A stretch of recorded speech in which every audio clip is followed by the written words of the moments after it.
Bonjour chers téléspectateurs, bienvenue sur le plateau de Politique et Économie.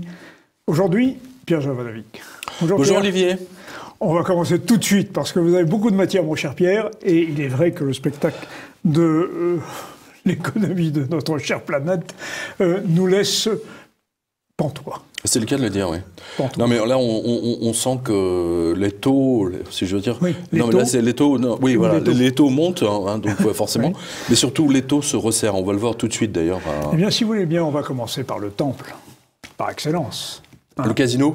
Vous avez dit le casino, Wall Street. Wall Street. Quelle nouvelle de Wall Street? Wall Street, là, en ce moment, vous avez à peu près donc tous les spécialistes entre guillemets.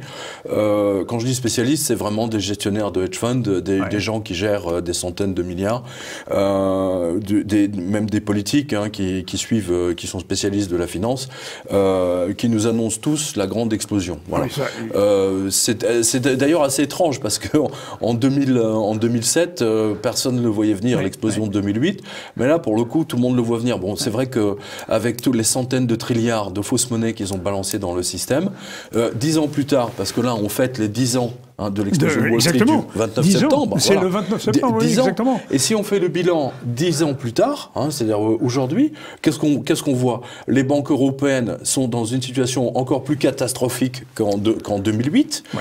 Le chômage est dans une situation, enfin le chômage en France notamment, c'est encore pire qu'en 2008. La Deutsche Bank cherche par tous les moyens. Hein, bon, on en a déjà parlé maintes fois. Ouais. C'est une situation. Et pendant 10 ans, le gouvernement français a volé l'argent des impôts pour sauver les banques. Résultat des courses, aujourd'hui, la crise, enfin pas la crise, mais l'explosion à venir va être 100 fois pire que celle de 2008. Alors je vous donne un exemple. C'est très net.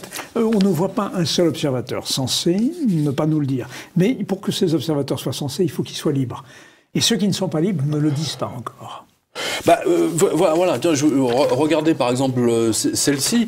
Là, ça date du 8 octobre. Hein, donc là, vous retrouverez toutes les dépêches. Hein, parce qu'on va pas tout lire.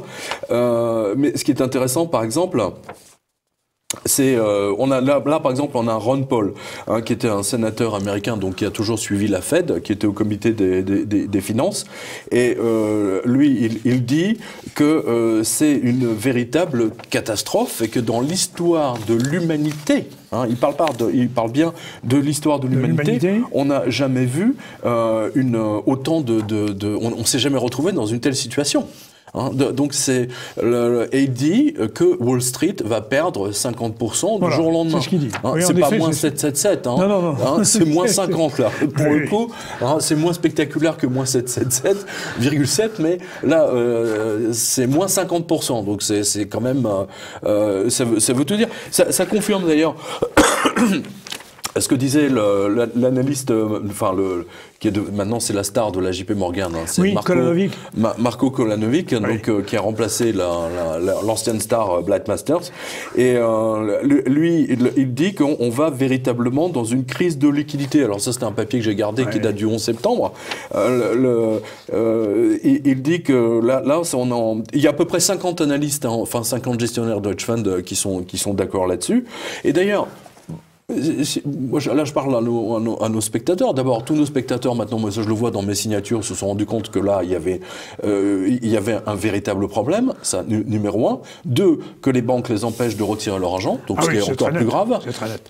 On va en parler en deuxième partie, mais c'est très net. C'est frappant. Et surtout les retraites qui sont... Voilà, les témoignages sont convergents. Et absolument, il y a une convergence totale. Macron est en train de massacrer les Français. Mais quand je dis massacrer, avec la complicité des médias qui eux, font semblant de ne rien voir. C'est ça qui est extraordinaire. Moi, j'ai vu... Non, ils ne font pas semblant, mon cher Pierre. Ils sont payés pour ne rien voir. Ils sont payés pour ça. Tout le monde a reçu les taxes d'habitation, les taxes foncières, etc. Allez sur quotidien.com, vous avez, peut-être qu'on va le voir derrière nous, vous avez par exemple une petite ville ou un village, ils sont passés de, je sais plus, je le donne de tête, 350 € à 740. Ouais, il y a beaucoup comme ça. Beaucoup, augmentation de 100%, mais c'est abusé, quoi. C'est non seulement ça, et en plus, baisse des retraites. Donc c'est toujours le plan grec et chypriote qui est appliqué. C'est-à-dire, on monte les taxes immobilières, et ensuite on saisit, et ça va dans le bilan soit de la banque, soit de l'État. Voilà. Et c'est exactement ce qui vous attend, mes chers compatriotes. C'est le cas de le dire. Avec une petite réserve, mon cher Pierre, c'est que d'une part, c'est aussi ce qui menace l'Italie, mais en Italie, ils ont déjà dit nous ne sommes pas la Grèce. Et j'espère que la France saura aussi dire qu'elle n'entend pas être mangée comme la Grèce l'a été. Olivier, justement, pour aller dans le sens, mais pour continuer sur ce qu'on vient de voir, Jean-Claude Trichet, rappelez-vous, le gouverneur de la Banque centrale, il commence lui aussi à avoir peur. Attends, j'invente rien. Jean-Claude Trichet, lui qui a géré la crise, et à l'époque, il nous disait que tout allait bien, qu'on n'avait pas d'inquiétude à avoir. T'as raison. Lui, il continue à se défausser de toute responsabilité en cas de nouvelle explosion de Wall Street. Voilà. Et c'est le même qui nous expliquait entre 2008 et 2012 qu'on n'avait pas de raison de nous inquiéter. Voilà. Et surtout de retirer notre argent des banques. Et aujourd'hui, maintenant, il dit que la situation est beaucoup plus grave. Ensuite, on a l'ancien ministre anglais. Alors, je ne sais plus où se dépêche. Gordon Brown. Oui, alors, lui qui a participé à cette politique, il dit la même chose que vous. Exactement. Exactement. Alors, il dit aujourd'hui, rien n'a été réglé. Non. Mais on est dans une situation 100 fois pire. Voilà. Ouais. Mais citons encore quand même des hommes. Ron Paul, allez-y. La correction, dit-il, est inévitable. Correction boursière, bien sûr, financière. Car on est dans la plus grande bulle de l'histoire de l'humanité. Vous l'avez dit tout à l'heure, Pierre. Wall Street perdra 50% d'un coup. L'inflation est de 2%, mais c'est la vitesse de destruction de l'argent. Mais celle-ci est bien plus rapide qu'on ne le croit. Tout ce qu'ils savent faire aujourd'hui, c'est d'imprimer de la fausse monnaie et de la dépenser. Ils se moquent des déficits. On n'a même pas besoin de travailler puisqu'on imprime de l'argent. Mais bien sûr, mais il a raison. Il a ce tout que raison. dit ce sénateur américain, c'est ce que dit Pierre Jovanovic depuis 3 ans, 4 ans qu'il participe à cette émission. Je lui sais gré d'ailleurs. C'est gentil. C'est gentil, mais c'est quand même. Alors, vous avez prêché un peu non pas tout à fait dans le désert, mais vous avez été prophète, mais pas prophète en votre pays, mon cher. Pas plus que vous ne l'auriez été aux États-Unis, d'ailleurs.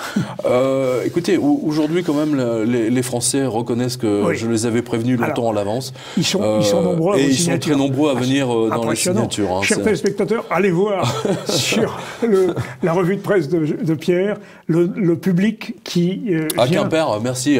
Quimper, Versailles, Nancy, c'était vraiment étonnant. Donc, tiens, justement, pour aller dans ce sens-là... allons-y.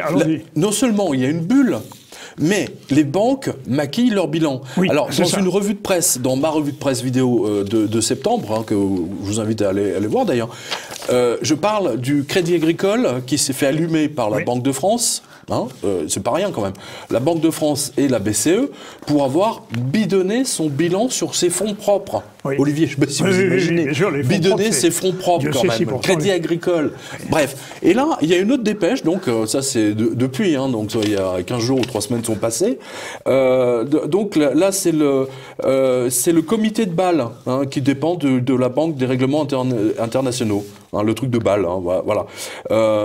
Et donc ils nous disent que les banques, il faut qu'elles arrêtent de maquiller leur bilan. En fait, le bilan de toutes les banques européennes est bidonné. Voilà. Et c'est ça qui nous conduit d'ailleurs à la grande explosion européenne. Oui. Tiens, Olivier, je ne sais pas si vous vous souvenez, il y a 6 mois, 8 mois, on a donné une information. Je ne me souviens plus du nom de ce hedge fund américain qui a décidé de parier, je ne sais plus combien de centaines ou même $1 milliard, je crois, sur le fait que l'Europe allait exploser. Et vous allez le voir. Ils jouent tous, ils savent très bien que l'Italie ne pourra pas tenir. Alors, on va revenir sur l'Italie, c'est très intéressant. Et par rapport à ce que vous disiez sur les banques, sur les bilans maquillage des bilans bancaires. Gordon Brown, que vous citez tout à l'heure, ancien Premier ministre anglais, disait ceci, vous le citez dans votre revue de presse, je regrette qu'aucun banquier n'ait été mis en prison. Oui, c'est incroyable. Non, mais c'est vrai, aucun Premier ministre anglais regrette Non, mais il est en train de dire qu'il s'est fait enfler par les banquiers à l'époque, tout simplement. Que les banquiers lui ont menti. Hein, ils lui ont menti. Il le dit clairement, enfin, il le dit sans le dire, qu'il s'est fait enfler. Le maquillage des budgets, c'est ça. Le maquillage des bilans, c'est ça, bien sûr. Le maquillage des budgets, maquillage des bilans, mensonge. Depuis 10 ans, on vit dans un mensonge permanent.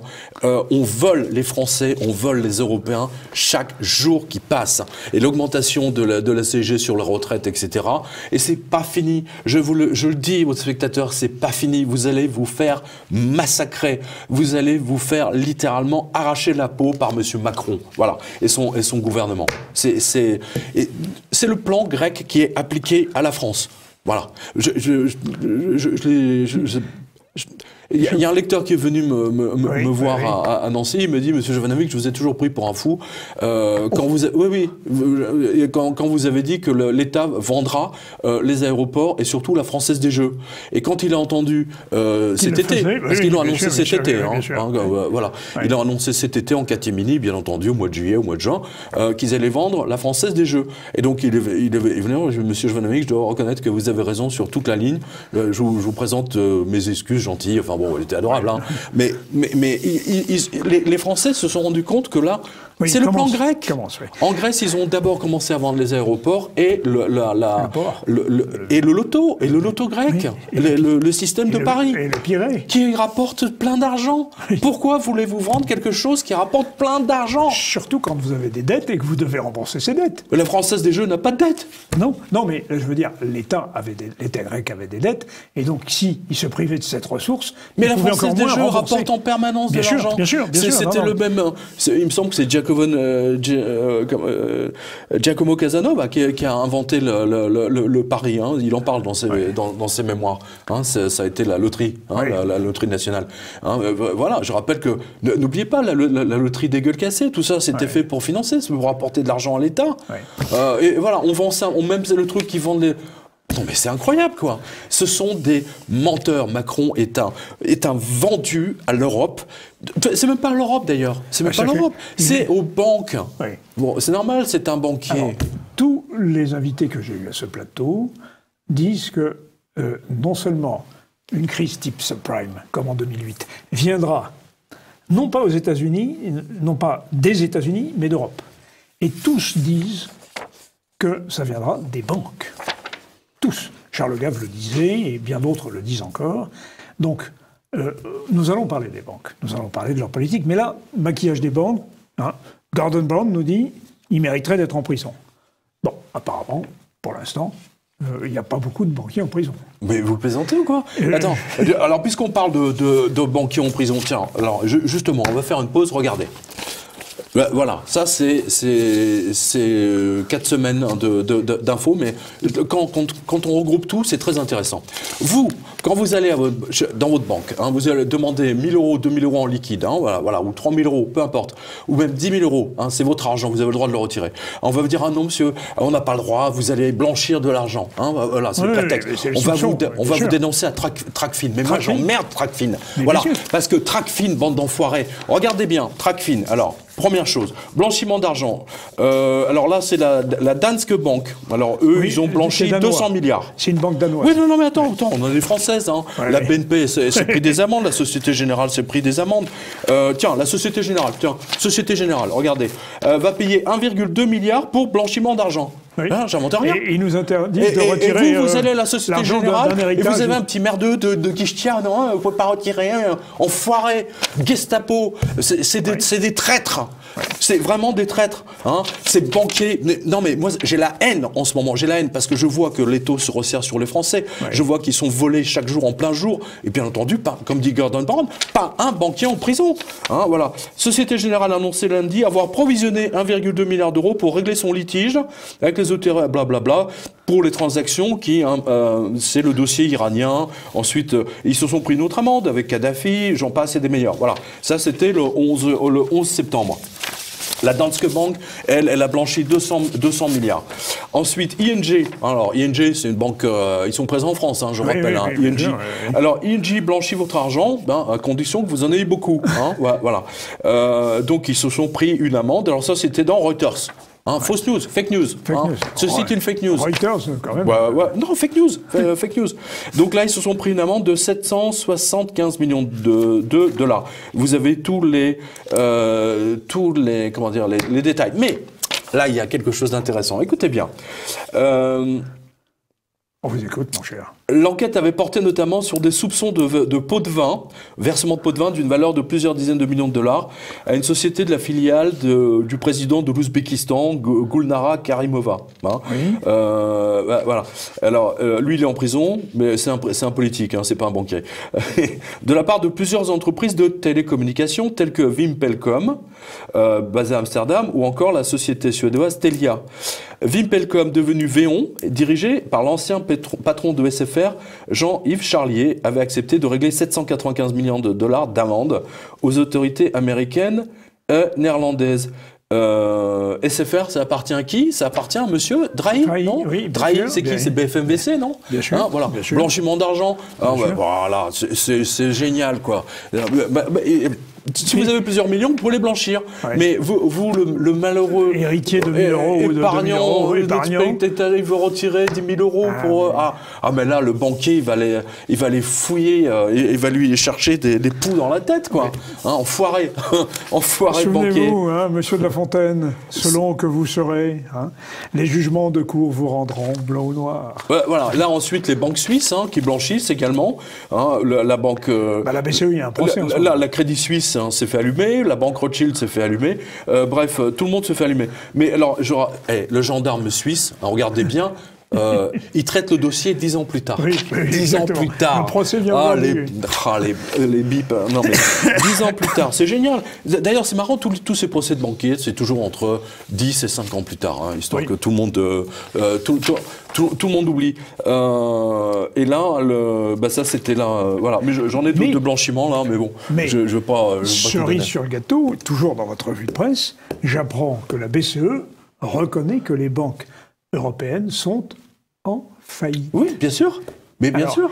Est-ce que c'est la cause ou la conséquence? Là, les trafics, les dissimulations, c'est évidemment pas la cause, mais c'est la conséquence d'une faillite possible. Elles essayent de gagner de l'argent.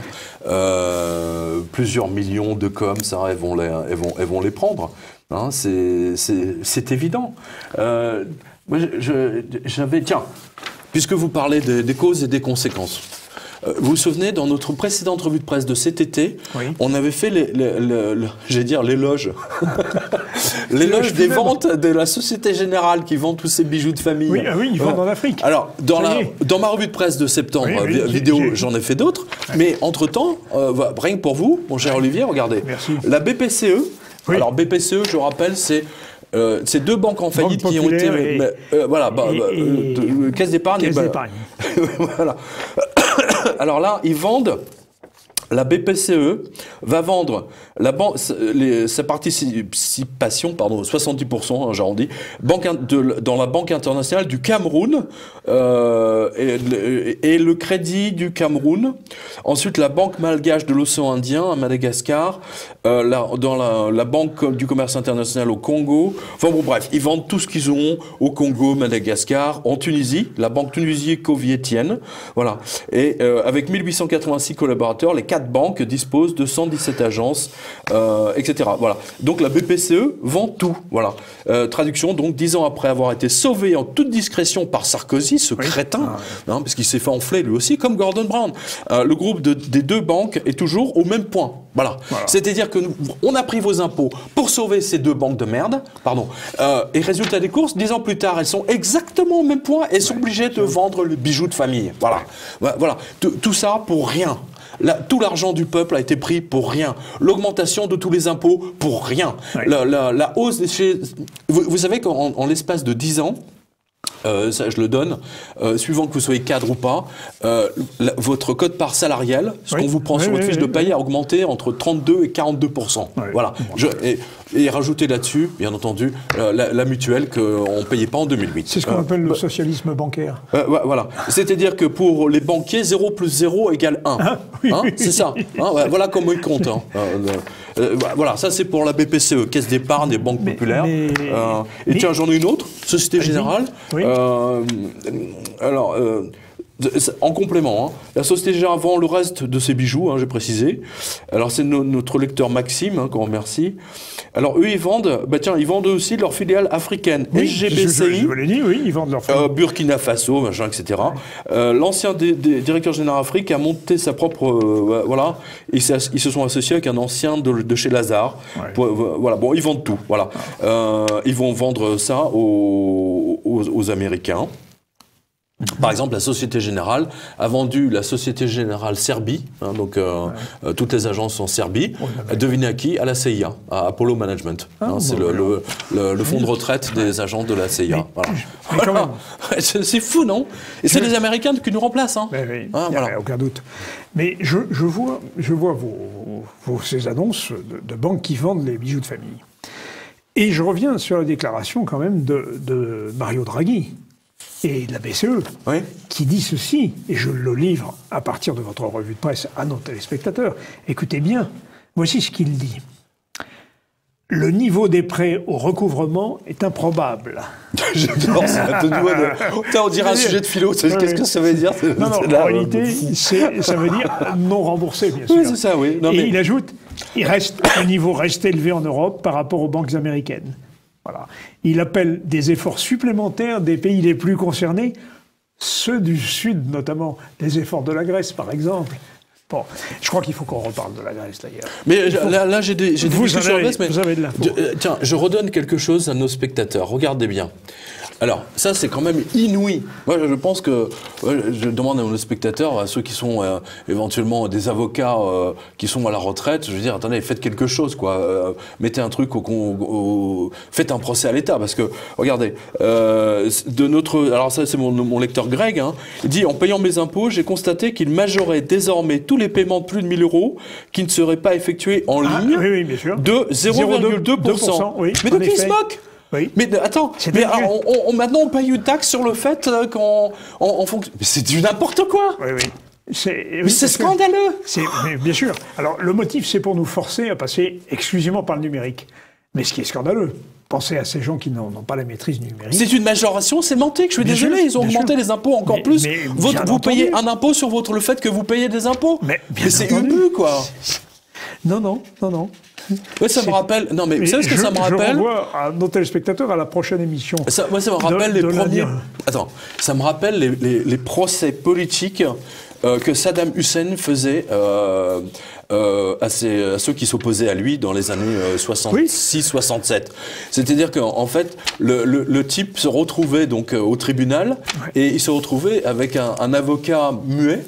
Sourd et muet, ou alors bègue, ce qui aidait pas non plus. Non mais parce que Saddam Hussein avait une certaine forme d'humour dans sa cruauté, quoi. Non, voilà. Là, c'est la cruauté de Bercy. Hein. Il se fout du monde. Bercy, vous êtes des enfoirés, hein, vraiment. Mais c'est voler l'argent des Français par tous les moyens. Et ça, c'est le diable qui est dans les détails, comme dirait notre ami Blight. Hein, voilà. Hein, 0,2. Voilà. Si vous ne payez pas en ligne.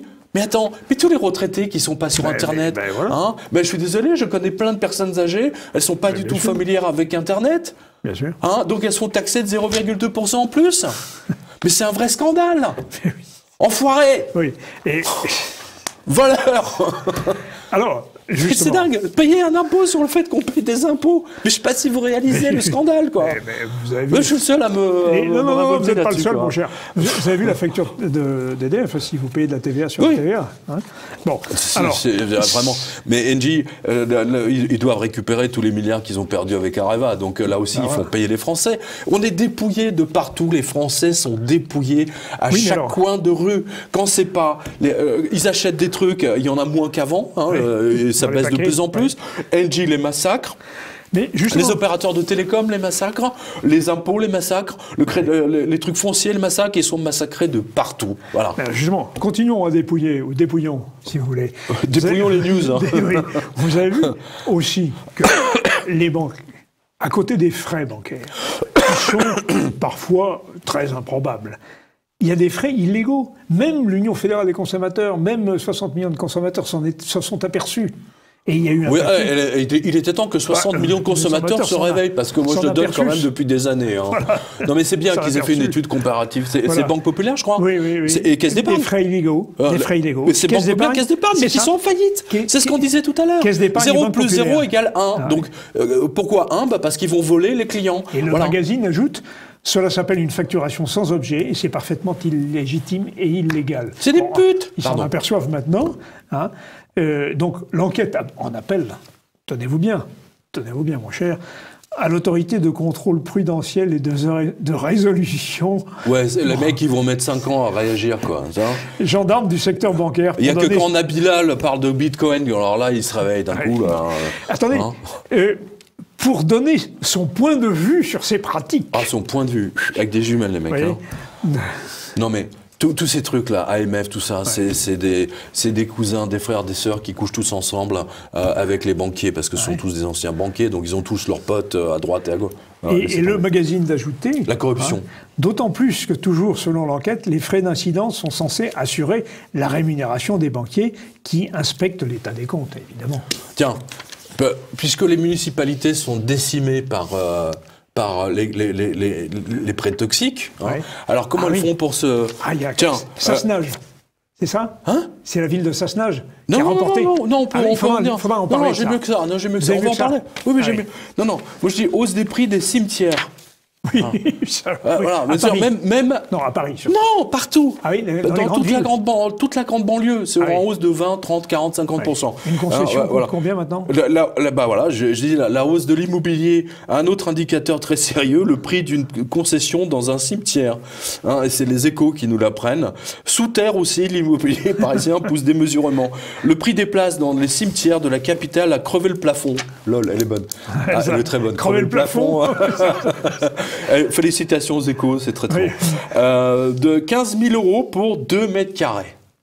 15 000 € pour 2 mètres carrés. Ça fait 7 000 € le mètre. Et pour combien de temps?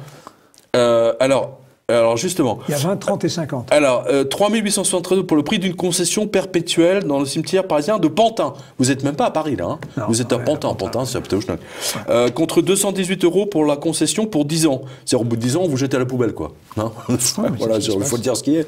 Voilà. Pour réguler le marché, écoutez bien, la municipalité, depuis 2007, hein, c'est une date qui éveille quelque chose, 2007, voilà. Donc, n'a cessé d'augmenter le prix. Voilà. La flambée a touché davantage les places perpétuelles. Elle vaut depuis 2017 15 528 € contre 11 000 en 2010. Voilà. 5 000 € d'augmentation. Rien que ça. À Bagneux, à Ivry ou Saint-Ouen, le renchérissement a atteint 2 000 € à 7 760 €. À Pantin ou Thiers, les places ont atteint 3 800. Attends, je vais être enterré à Thiers, excusez-moi. Mais... en plus, vous payez 3 873 € pour être à Thiers. Waouh! Vous voulez que je donne un conseil à nos amis téléspectateurs? Oui, allez-y. Chers amis, si vous voulez vous faire enterrer, allez au pays de vos ancêtres. C'est que vous avez fait si vous le faites entuber, moi. Enterrer. Parce que les prix, c'est ça, hein, je le rappelle. Hein. Allez, chers amis, sur le terre de vos ancêtres. Là, dans ces petits villages dont nous sommes tous issus, vous trouverez des concessions cinquantenaires ou perpétuelles à très bon marché. Oui, non, mais c'est vrai que être enterré, pour les Parisiens, ils sont un peu just. Hein, Mais oui, mais tous les Parisiens ont une origine provinciale. Et bon, alors, ça vous a mis, mon cher Pierre, dans un état de révolte que j'apprécie, que j'aime et que nos téléspectateurs... Justement, vous voulez parler de Dexia. Parce que Dexia est une banque pourrie, avec des banquiers pourris, mais elle est finie, des banquiers incompétents. Non, mais attends, il y a encore du monde. Hein. Je crois qu'il y a j'ai deux dépêches là sur Dexia. Il m'a semblé que Dexia était en voie d'extinction, si je Non, elle tourne encore. C'est comme Lehman Brothers, elle tourne encore. Ah oui, d'accord. Bah oui. Dexia, tiens. Dexia perd enfin un procès. Tiens, pendant que je cherche l'autre. Dexia perd enfin un procès dans le cadre des prêts toxiques. Exactement. C'est la Cour d'appel de Versailles qui a donné raison. Alors ça, c'était la ville de Sassenage. Sassenage, c'est dans l'Isère, autant que je me souviens. Oui. Dans le cadre de son procès contre la Dexia, la commune de l'agglomération de Grenoble avait contracté, il y a quelques années, 2 prêts pour un total de 8 millions d'euros. L'un d'eux était un emprunt toxique, totalement irrecouvrable, et Sassenage payait 170 000 € d'intérêts par an. Et je crois que c'est monté, et c'est monté à je sais pas combien. Alors, attendez, c'est monté entre 500 000 et 800 000 euros par an, selon les années. Oui, il passe de 100 000 à 800 000, quoi. C'est comment Moi, je rappelle que ce sont les téléspectateurs qui payent tous ces prêts taxis. Bien sûr, parce que toutes les villes, les municipalités, je vous invite à interroger votre maire là-dessus, c'est vous qui payez. C'est vous qui payez par l'augmentation de toutes les taxes foncières pour nourrir ces putes de banque. Voilà. Et là, quand même, il y a une bonne fin, c'est que Christian Coignet, maire UDI de la commune en question, Sassenage, eh bien, il a gagné. Il a gagné. Et mais alors, le plus il avait perdu, hein. Je rappelle qu'il avait perdu quand même. En deuxième instance. Oui, oui. Mais ce qui est le plus intéressant, c'est dans votre dépêche, mon cher, c'est qu'en réalité, il a subi la pression de tout. Exactement. De tous les préfets. Vous avez. Alors, ça, c'est. Alors là, ça c'est très énorme. intéressant. Oui, tous les énorme. préfets avoisinants ont fait pression sur ce petit maire pour lui dire il faut arrêter les poursuites. Alors, qu'est-ce que ça veut dire? Ça veut dire que l'État, au sommet de l'État, c'est-à-dire M. Sarkozy, à l'époque, M. Hollande et maintenant M. Macron, donc, ont tous demandé au préfet d'intervenir auprès des maires qui ont fait des procès aux banques en disant « laissez tomber, trouvez un arrangement à l'amiable ». Voilà. Sur le dos de qui? Sur le dos de nos spectateurs, des contribuables, bien sûr, qui payent. Hein. Tiens, c'est où? Tiens, preuve du massacre. Voilà, on va le revoir derrière nous. Voilà, je vous le donne. C'est notre lecteur Charles, parce que ça illustre mon article sur la Dexia. Et sur le fait que la politique appliquée à la Grèce l'est aussi à la France maintenant. Voici mes impôts fonciers en photo pour ma maison qu'il a acheté en 2009. Même en Grèce, ils n'ont pas vu ça encore. Et donc, il est passé de 373 € à 736. Voilà. C'est la politique destructrice à la grecque pour forcer les gens à vendre ou à payer leurs impôts et qui va entraîner mécaniquement 10, 15, 20% de saisie pour non-paiement de l'impôt ou de remboursement de l'emprunt, etc., etc., etc. Voilà la triste réalité. Moi, je rappelle, pardon, avant que vous repreniez la parole, Olivier, je rappelle qu'aux États-Unis, il y a énormément, quand je dis énormément, ce sont des dizaines de millions de retraités qui avaient pris, ils ont pris leur retraite, d'accord ? Ils ont pensé qu'ils toucheraient 3 000 € ou 3 000 $ pardon, de retraite.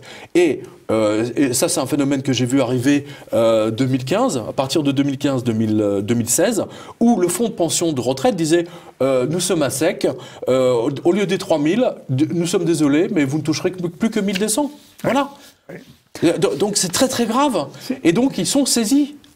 Ceux qui n'ont pas les enfants pour les aider, etc., sont saisis. Ils sont obligés de vendre, mais peu importe, avec des taxes de mutation, et toujours c'est l'État qui en bénéficie. Mais c'est scandaleux.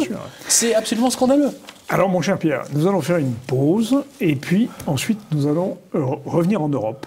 Parce que beaucoup d'observateurs disent que l'épicentre de la crise potentielle serait l'Europe, et notamment l'Italie. Donc, on va aller en Italie, ce qui ne vous déplaira pas complètement. Vous vous souvenez que mon reportage en Italie que j'avais fait a été censuré ici, celle que j'avais fait avec Martial. YouTube l'a enlevé. C'est quand même invraisemblable, quoi. C'est invraisemblable. Une petite coupure, et puis... la censure, vous savez que, le symbole de la censure, c'est les ciseaux, donc on va faire une coupure. Une petite coupure.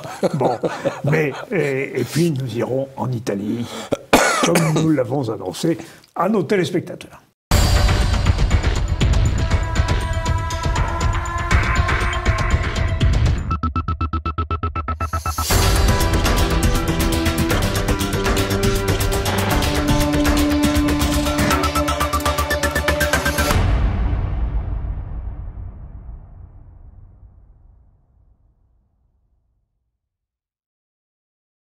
Alors, avec Pierre Jovanovic, nous allons en Italie. Et c'est pour juste une chose, Olivier. Avant d'aller en Italie, parlons de Paris.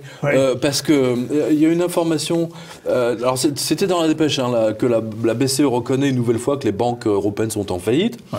Monsieur Draghi est venu à Paris, là, en septembre, et sa venue a été tenue secrète, afin que personne ne puisse venir manifester contre sa présence. Est-ce que vous vous rendez compte? Oui, qu'on en est là. Voilà. C'était le 18 septembre, à l'occasion d'un colloque sur la supervision financière en Europe, organisé par la Banque de France et l'autorité de contrôle prudentiel et de résolution, c'est-à-dire le bidule qui s'appelle ACPR, dont j'ai parlé maintes fois ici, dans leur revue de presse, et qui sont des enfoirés de première, qui sont sourds, aveugles et muets, quoi, qui laissent les banquiers faire toutes leurs escroqueries, voler les Français en plein jour, ça les dérange pas. Voilà. Et donc vous voyez à quel point c'est des peureux, ils sont lâches. Peureux et lâches. Attends, c'est quand même le patron de la Banque Centrale Européenne, le mec. Attends, il vient en secret. Oui. En secret, mais... Allô? Allô, quoi? Il a quelque chose à se reprocher, peut-être. Qui sait. Allô, Mario Draghi? T'as pas de courage? Non, mais c'est incroyable. Mais c'est incroyable. Ces mecs de la Banque de France, ils ont pas de couilles. Pardon. Ils sont là, ils font leur petite réunion en secret, tu vois, hein, de peur que les Français, les manants, les sans-dents viennent manifester. Oh là là. C'est ça. Oh, les ploucs. Ah, les ploucs. Mais, alors, incroyable. Il est venu après. Incroyable.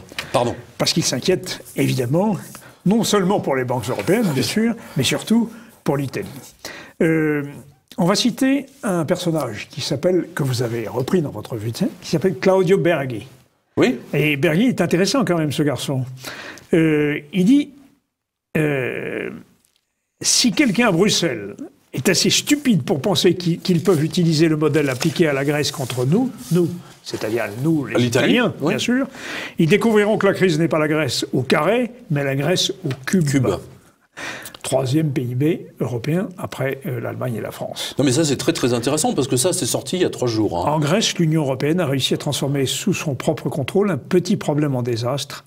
Mais là, dit-il, ce sera 1000 fois pire. Ce sera un mot qui vous plaira, mon cher Pierre. Armageddon. Armageddon. Voilà, Armageddon, c'est dans l'Apocalypse de Saint Jean. Voilà, comme quoi, hein, voilà, j'ai écrit ça il y a 10 ans. Voilà, on revient à l'essentiel. Aux fondamentaux. Aux fondamentaux, à la réalité, quoi. C'est l'Apocalypse, quoi. Bon. Hein, et c'est pas moi qui le dis, là, pour le coup. Hein, alors, il est président du budget au Parlement italien. Hein, oui, donc, il est avec Salvini. Voilà. Et il a dit, Salvini, donc son patron, il a dit à Jean-Claude Juncker qu'il discutera avec lui quand il sera sobre. Donc ça permet des négociations claires et faciles. Mais c'est très grave ce qui se passe là. Jean-Claude Juncker, il a des problèmes de sciatique, voyons. Oui, c'est ça. Il a des problèmes de sciatique. À force de transporter des bouteilles d'alcool, c'est sûr que sur son dos, c'est sûr qu'il a des problèmes de dos. Non, mais là, on arrive à un paroxysme, c'est-à-dire que la Banque Centrale Européenne va faire chanter le gouvernement italien, fondamentalement anti-européen. Il va la faire chanter par les bons du Trésor. Les bons du Trésor aujourd'hui italiens, quasiment à 4%. Ah oui, voilà. Ça. Moi, j'ai toujours dit, et ça je l'ai vu dès 2008, dès 2009 avec la Grèce, à partir du moment où un pays, le taux sur le bon du Trésor dépasse les taux, égal ou on va dire 2,8 et ainsi de suite, il est mort. Le pays est mort. Et ils vont essayer de les faire cracher au bassinet juste avant les élections européennes. Ils veulent faire peur aux Italiens pour que ils veulent que les épargnants italiens aient peur d'être ruinés. Oui. Voilà, sur le plan des Européens, de M. Draghi, de M. Juncker, etc. C'est des pourris, c'est des pourritures ambulantes. Mais je ne pense pas que les Italiens iront à l'abattoir. Ils n'iront pas. Ils ne vont pas se laisser faire, je ne pense pas. Je ne sais pas ce que vous en pensez. Vous avez toujours un bon informateur qui est Ambrose et c'est pas moi, c'est un collègue. Oui. Mais Louis-Guy de Maio, il a dit, nous, on regarde les marchés. C'est le numéro, c'est le 5 étoiles, c'est le numéro 2 du gouvernement italien, je rappelle. Il dit, nous, on observe les marchés financiers.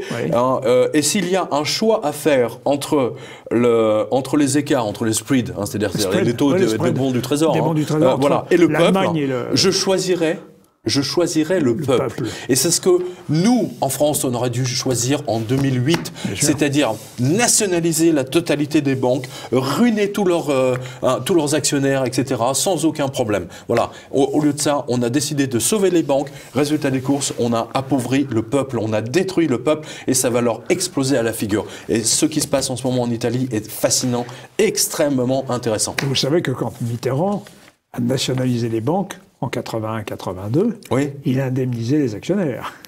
Oui, il a indemnisé les actionnaires, mais ça lui a... Non, je sais, je m'en souviens très bien. C'est ce que vous ne préconisez pas. Là. Ah non, aucune indemnité. Ouais. Mais pourquoi indemniser? Je veux dire, ce sont tous des escrocs. Ils ont déjà été payés. Ils ont volé. Attends, avec les CDS, tous les CDO, etc. C'était une escroquerie en bande organisée. Oui. Pourquoi est-ce qu'on va indemniser les actionnaires? Vous pouvez me le dire? Non, mais absolument. So what? So what? Alors, justement, toute la différence entre un homme comme Salvini et Tsipras. Tsipras, extrême gauche, choisit les banques et la Troïka. Olivier, vous savez que je vais en Grèce depuis très longtemps. Chaque année, j'y vais. Parce que, pour une raison très simple, la Grèce a 5 ans d'avance sur nous. Hein, voilà, c'est tout. Donc, ça me permet toujours de savoir où nous, on va et de comparer les situations. Et surtout, j'ai un fil. À l'époque, avant même qu'il devienne Premier ministre, à chaque fois que j'étais en Grèce, ça s'est mal goupillé, mais c'est très intéressant. Écoutez bien, j'ai téléphoné à Tsipras, donc j'ai toujours sa chargée de com, donc je voulais l'interviewer à l'époque, ma entreprise, et à chaque fois, il me disait, bah non, là, il est à Berlin. Quand il n'était pas à Berlin, il était à Francfort. Tiens. Bah, elle me disait pas non, elle n'était pas contre, on soit bien d'accord. Mais à chaque fois, il était en Allemagne. Et moi, je me souviens à l'époque, je me dis, mais qu'est-ce qu'il fout tout le temps en Allemagne? Bah, vous avez la réponse. Voilà, vous avez la réponse. C'était cousu de fil blanc, cette affaire. Mais en tout cas, Ambrose Evans Pritchard attire notre attention dans le Télégraphe sur les notations de Moody's et de Standard & Poor's qui doivent venir. Alors, Moody's et Standard & Poor's, non mais attends, c'est une rigolade, quoi. 3A. C'est eux qui ont déclenché la crise mondiale en donnant du 3A à des gens sans même vérifier ce qu'ils gagnaient, quoi. Non, mais mais c'est dingue. On se fout de nous. À quoi ils servent? On se fout de nous depuis 10 ans. Les médias se foutent de nous. Totalement. Ambrose Evans Pritchard me disait que sa fiche Wikipédia avait été modifiée à plusieurs reprises pour essayer ils ont essayé de le squeezer parce que on n'était pas si nombreux en 2007-2008, enfin 2008 à annoncer ce qui allait se passer. Alors, pour rester sur l'Italie, le déficit prévisionnel italien, ce sera 2,4. Mais que je sache, la France, elle a fait pendant presque 10 ans du 3 et plus que ça. Pourquoi est-ce que tout d'un coup, ce déficit italien serait si répréhensible, alors même que la France a fait beaucoup plus. Ce qu'ont d'ailleurs ont fait remarquer les Italiens. Les Italiens ont dit, vous avez accepté la France parce que c'était la France. Rappelez-vous que Juncker a dit, la France peut dépasser parce que c'est la France. Mais Rome ne peut pas le dépasser parce que c'est... Non, parce qu'ils ont mal voté. Voilà pourquoi. C'est mal voté. Il n'y a plus de démocratie. C'est pour ça que je supplie tous nos spectateurs, votez. Aux Européennes, votez. Il faut vraiment leur mettre une baffe. Il faut vraiment leur mettre une gifle phénoménale. Voilà. C'est peut-être ce qui va se passer. D'autres que vous-même l'ont dit à cette tribune. J'attends ça avec impatience, je ne vous le cache pas. Bon.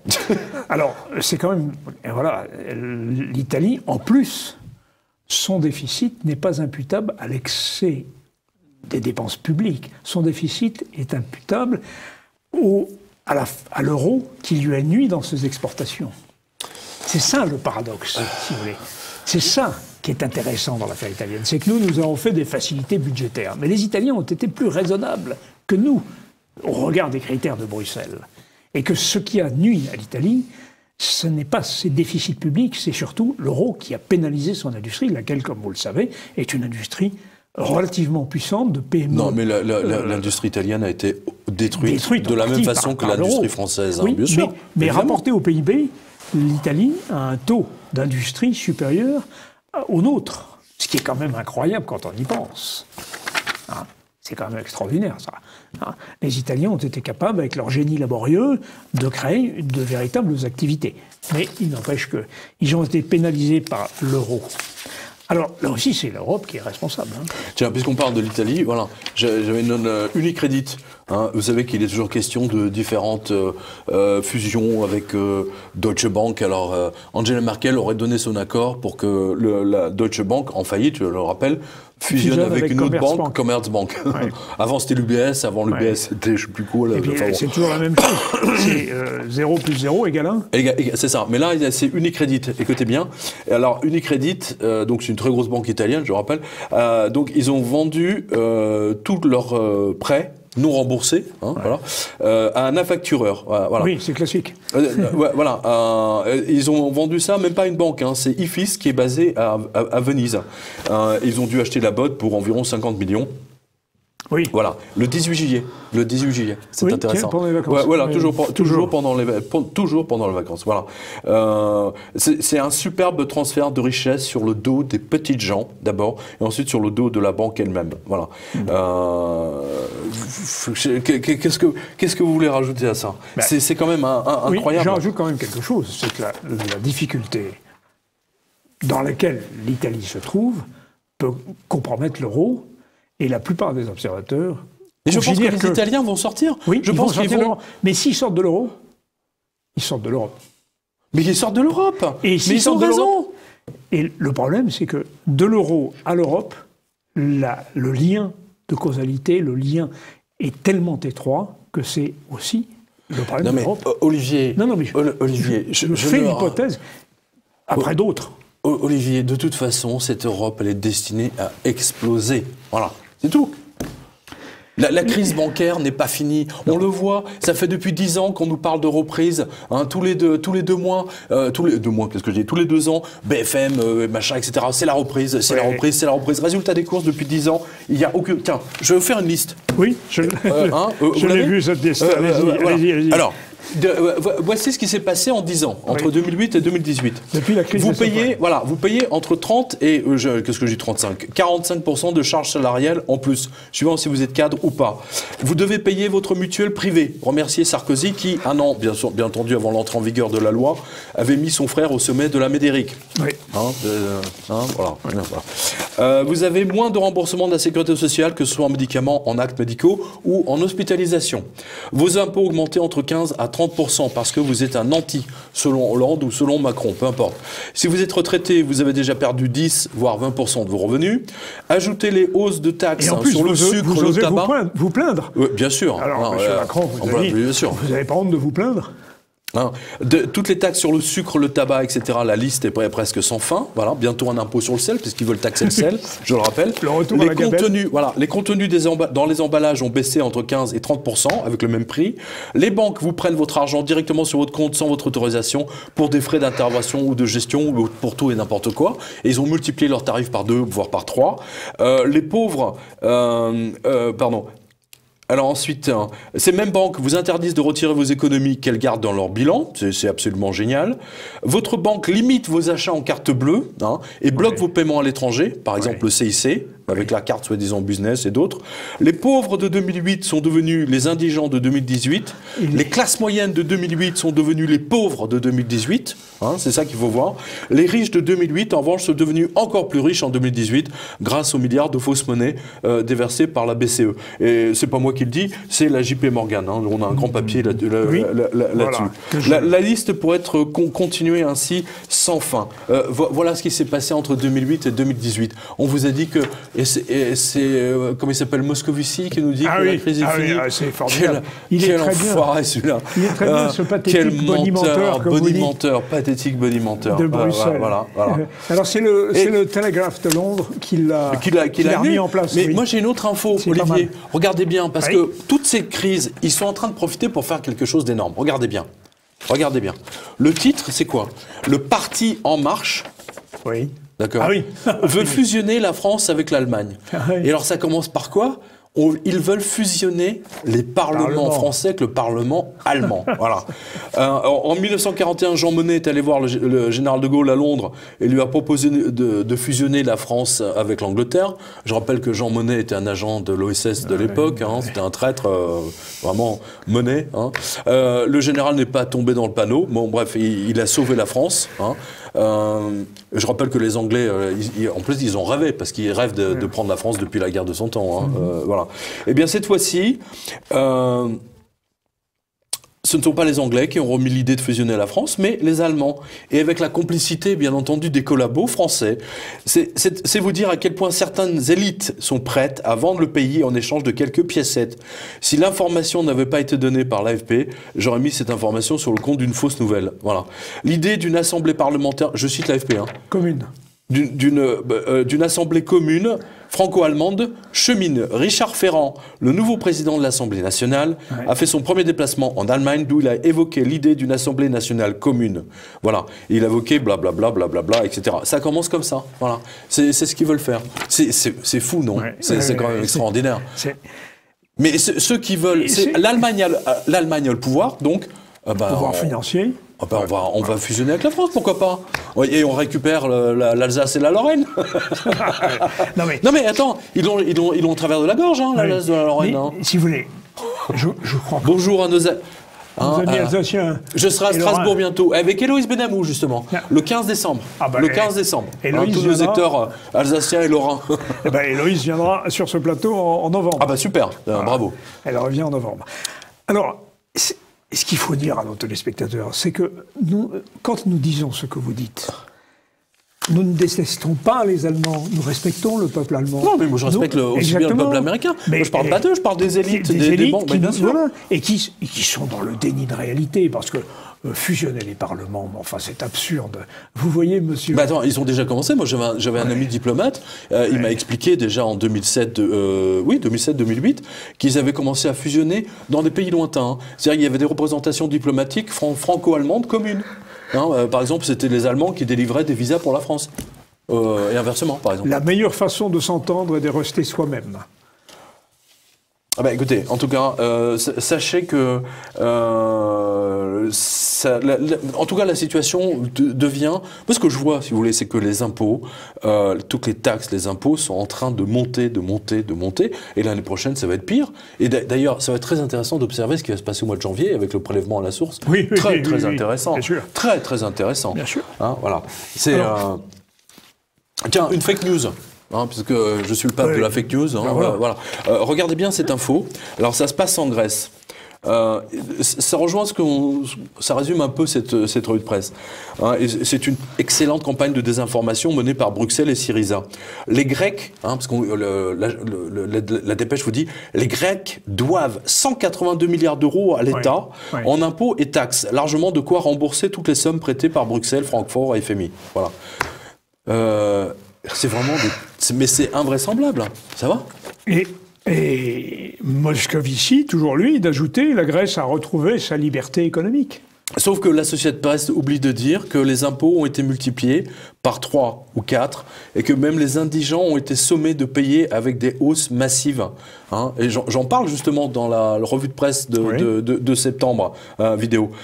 Et j'étais même stupéfait que les journalistes de l'AP tombent dans ce piège. C'est invraisemblable. Bien sûr, tiens, moi je monte les impôts de 40%, de 50%, donc mécaniquement de 100 milliards on passe à, je sais pas, 180, 200 milliards, et je fais une dépêche en disant 200. Le peuple me doit 200 milliards, il ne me les a pas payés. Mais c'est du n'importe quoi. Le chômage est massif, la production a chuté d'un quart. Et attends, les Grecs ne font plus d'enfants. Non, les Grecs ne font plus d'enfants. La population est en train de baisser. Et ça, on n'avait pas prévu en 2008. C'est ce que les anciens Grecs appelaient l'oliganthropie, c'est-à-dire le petit nombre des hommes. Et ce phénomène de l'oliganthropie, s'est produit au moment où Rome a conquis la Grèce. D'accord. Là, en fait, ce sont les Grecs qui n'ont plus d'espoir, qui sont dans des situations financières extrêmement difficiles. Et les jeunes refusent de faire des enfants. Ils n'ont pas l'argent pour ça, pour le tenir.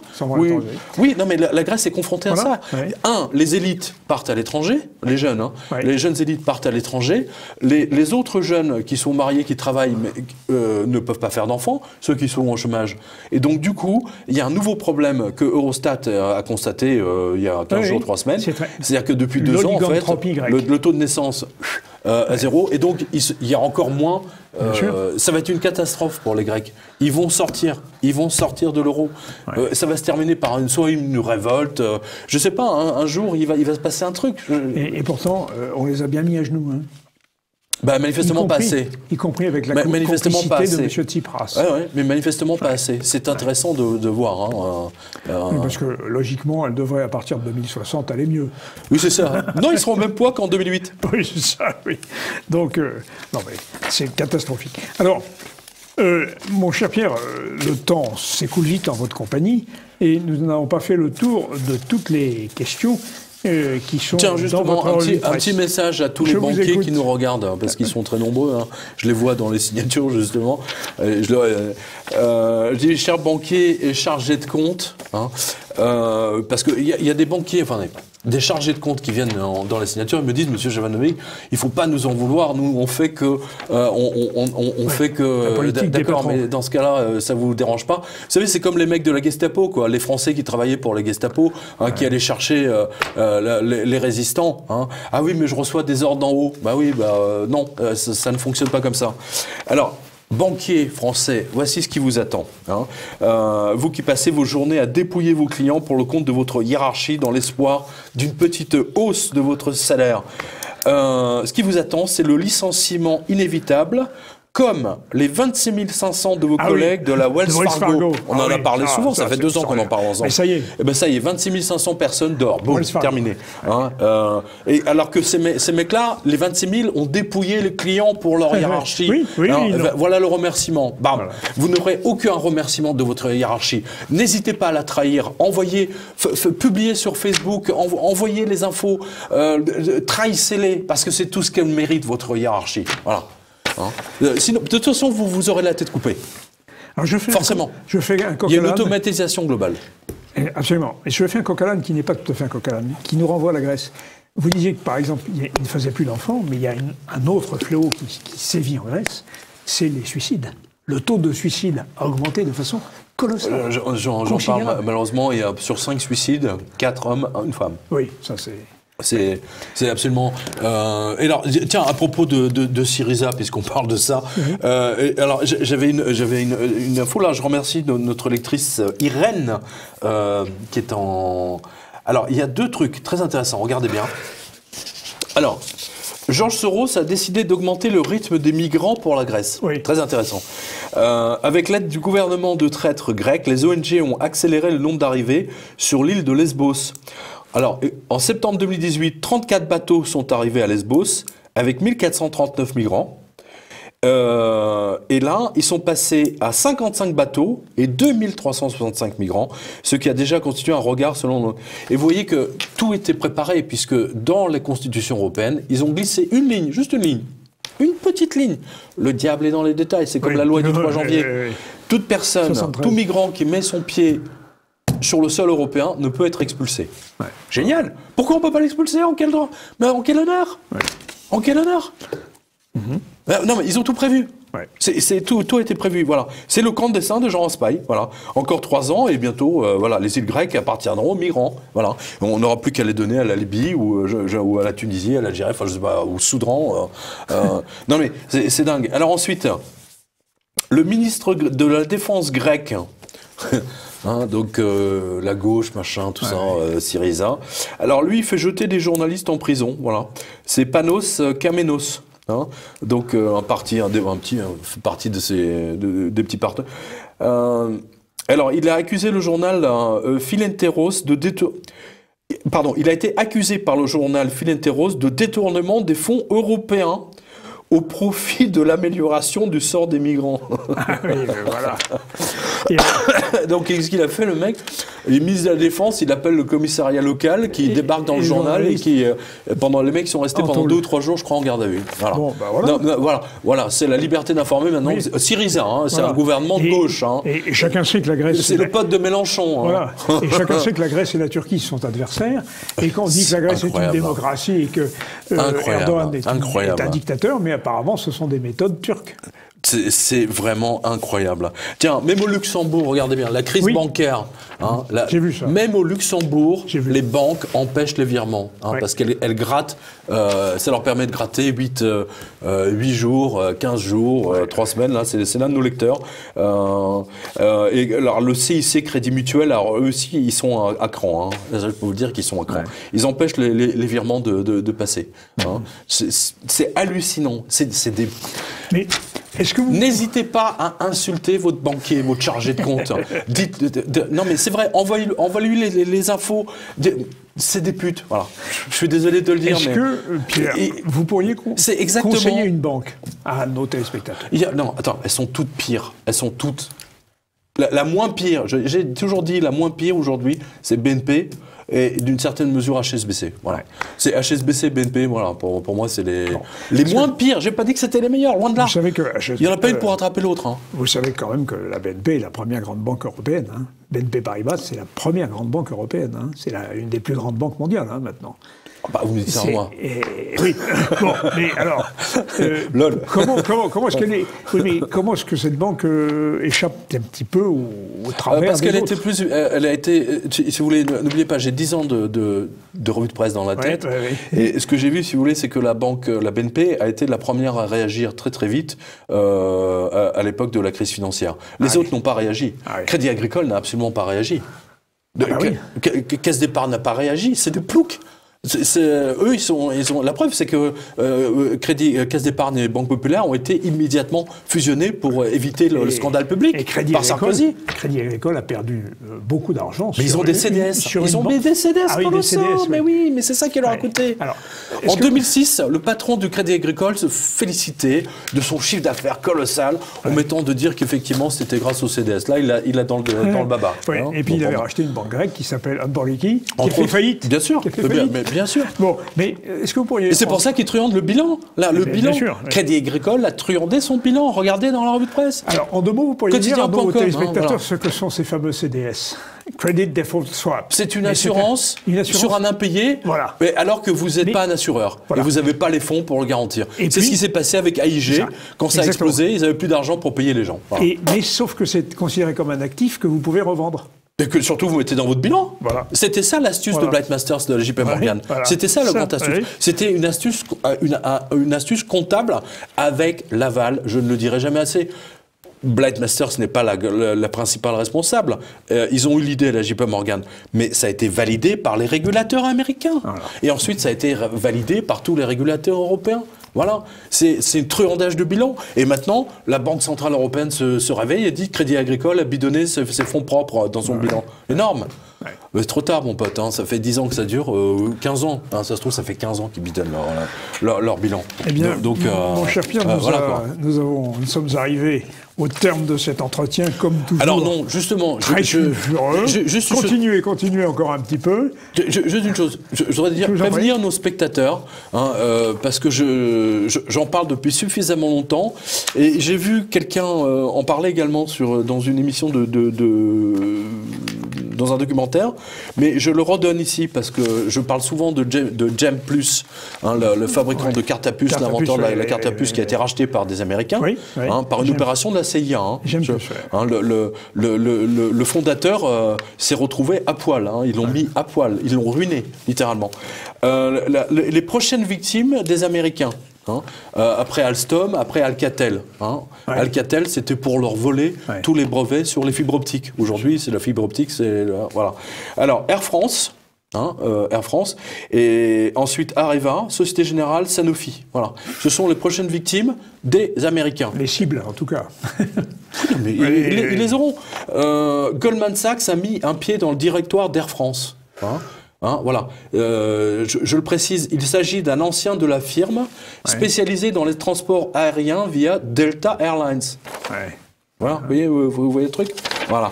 Et George Mattson est membre du conseil d'administration de Delta depuis 2012. Ancien associé de banque, ça veut dire que voilà.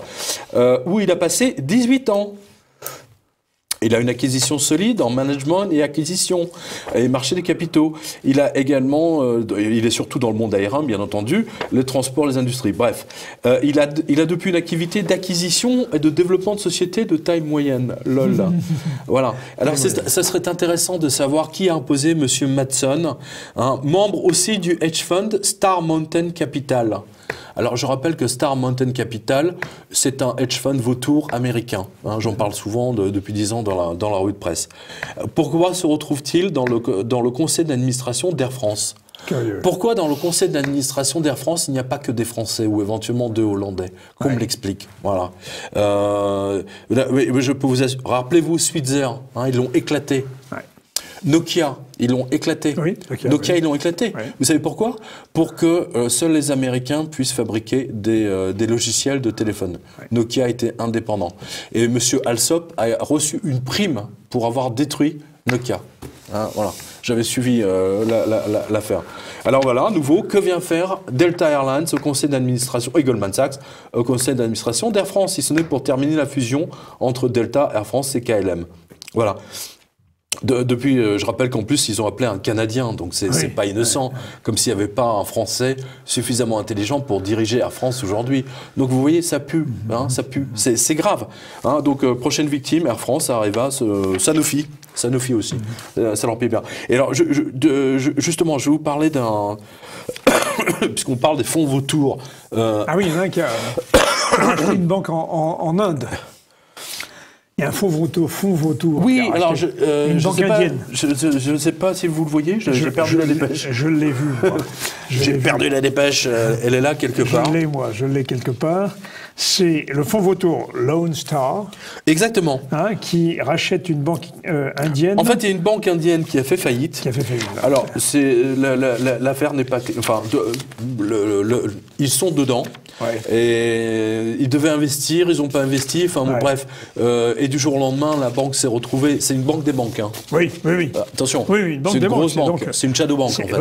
Voilà. Oui, et donc, bien entendu, et là, Lone Star, ils vont pouvoir racheter tout ce qu'ils veulent. C'est absolument extraordinaire.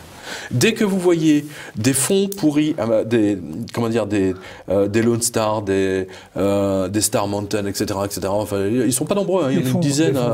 Voilà, BlackRock. Alors, ça pue. C'est le bras armé, si vous voulez, c'est de la Fed pour distiller en fait la planche à billets. C'est surtout ça, quoi. C'est incroyable. Moi, vous savez, je veux passer tellement de choses mais en même temps, j'ai une vision globale, si vous voulez, en hauteur. Et en ce moment, tenez, on voit que tout ce qui les intéresse, c'est l'or.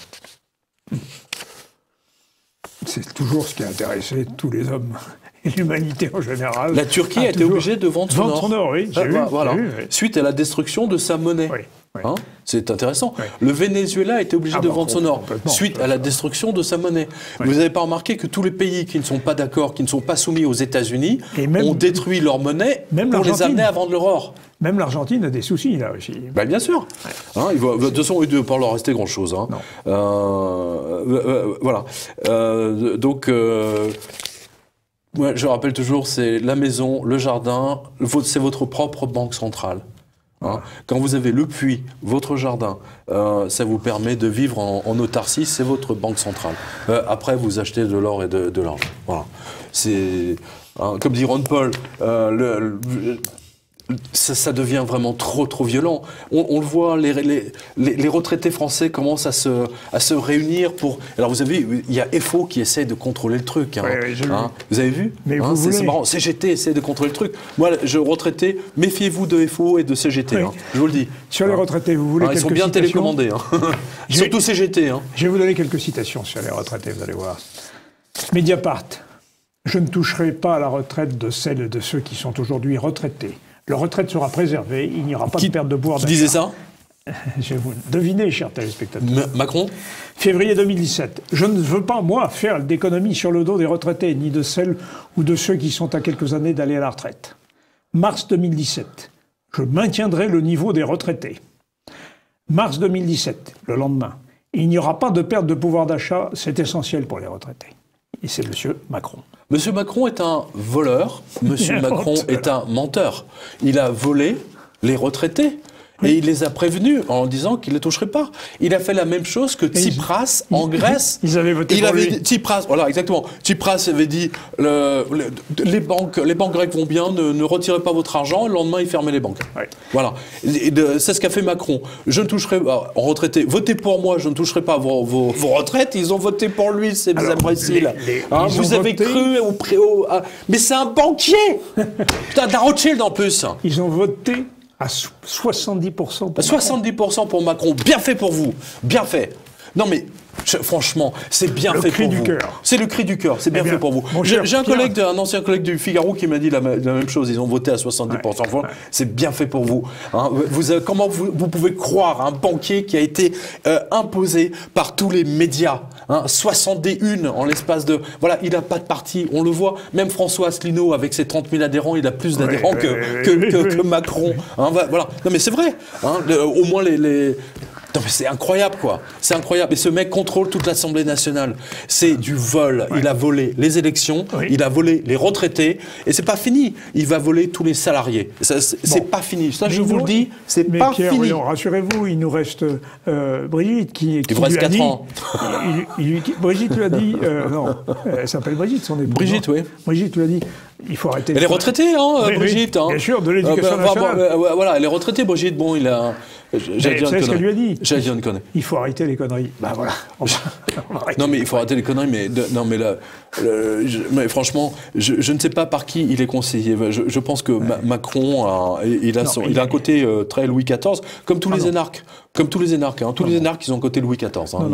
Il échappe totalement à ses conseillers et il s'échappe à lui-même. Il est incontrôlable et c'est inquiétant. Moi, je trouve ça très inquiétant. Hein. Il a un côté. Moi, je rappelle qu'il a un profil. J'en ai déjà parlé. Hein. Il n'a pas d'enfant. Mariage, on va dire. Je veux pas dire de. On connaît ses goûts. Hein, bon, peu importe. Mais ce qui est intéressant, si vous voulez, c'est que là, j'ai regardé sa photo officielle. Je l'ai dit à l'époque. Il est accroché à son bureau comme ça. Hein. Il est accroché. C'est la photo officielle. La dictature va être l'affaire Benalla. Hein, l'affaire Benalla. Qu'est-ce que c'est? Sinon sa petite police privée. Hein. Regardez, pour une fois, le journaliste de BFM et Benalla qui lui dit alors moi, maintenant je te mets en garde à vue. Le mec, il n'est même pas policier. Hein, mais ils se sont pupissés. Mais c'est parce il a dit, bien sûr. Je ne savais pas que j'étais policier. C'est un plouc. Bon. C'est un Mon cher Pierre, nous allons rester là. En tout cas, voilà, moi je retrouve à une signature d'ailleurs. Hein, et je retrouve nos lecteurs, nos spectateurs. On va le voir derrière nous. Alors attends. À Laval. Alors Laval, non mais Laval samedi, mais nous serons. Non, ça sera déjà fait, je pense. Ça sera à Mont-de-Marsan le 27 octobre. Hein, mais on va le voir, on va voir les Sainte-Geneviève dans le 91. Voilà. Oui, et Chambéry, voilà. Et surtout Strasbourg le 15 décembre. Et Paris voilà. Donc là, pour une fois, le rendez-vous, ça sera dans la même librairie que Zemmour, justement. Ah, si j'ai bien compris. Rue Médicis. Ouais. Donc il y aura deux marchés de Strasbourg. Il y aura celui de Pierre Giovannovi et le marché de Noël. Oh, ben ça va être intéressant, mais justement, c'est le marché de Noël de Strasbourg, et avec Héloïse, là, ça va être très, très intéressant. On va rencontrer tous les lecteurs alsaciens qui nous attendent avec beaucoup de bienveillance et de gentillesse. Je dis ça parce qu'avant qu'ils soient fusionnés avec les Allemands, hein, comme on l'a vu. Non, mais c'est complètement fou. Hein, voilà. En tout cas, je remercie à nouveau tous nos spectateurs qui ont la gentillesse surtout les lecteurs qui sont venus à Versailles, à Nancy, à Osny. C'était vraiment remarquable. Hein. Et à Quimper, quel formidable. Formidable. Ouais, là, pour la fête des anges, hein, c'était grandiose. Là, pour le coup, j'ai vraiment fêté la fête des anges avec les Bretons. 29 septembre. 29 septembre. Les 10 ans de l'explosion de Wall Street. Ouais, moins 777,7. Ne l'oubliez jamais. Ouais. C'est pas une coïncidence. C'est un message. Merci à vous. Merci Pierre. Merci chers téléspectateurs. À très bientôt. À bientôt. Sur TV Liberté.